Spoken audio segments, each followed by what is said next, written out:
Welcome. I'm Tal Ben Shahar and you're watching Your Quest on Happier TV, where I'll be taking your questions. Let's see what our viewer from Copenhagen has to say.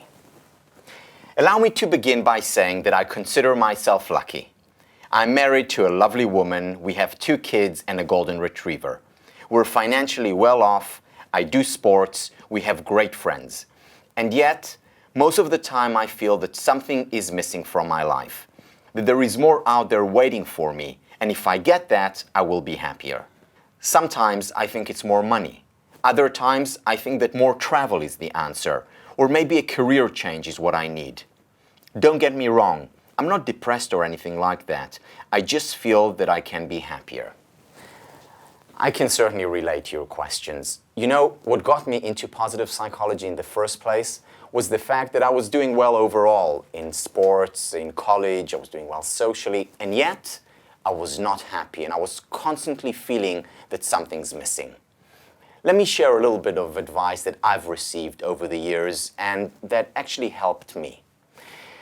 So, the first thing is to recognize that you are right. You can indeed be happier. We all can. Happiness lies on a continuum, which means that there is no point where you will be able to confidently declare, okay, now I'm finally happy, or I've reached my destination and need to go no further. At best, you may be able to say, okay, now I'm happier than I was so-and-so years ago. But then, you're most likely to be able to be even happier at some future point. Living with the illusion that a final destination exists, in other words, that there is such a point where one finally becomes happy, is a source of much unhappiness because we're inevitably disappointed.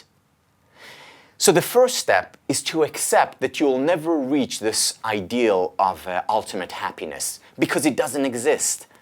This means being more humble or rather more realistic about your expectations. I'm not saying that you should give up on your dreams and aspirations. Having dreams and aspiration is an important part of being happy. However, it's about being more realistic about what the fulfillment of these dreams and aspirations can get you.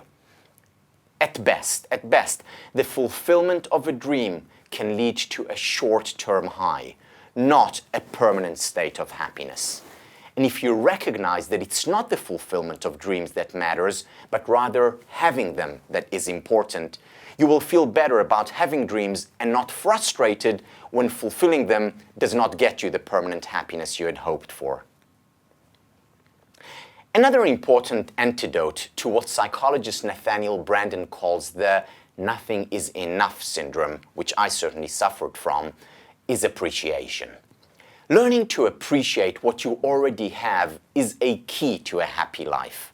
Not just appreciation in theory, but to really appreciate, to truly savor what you have.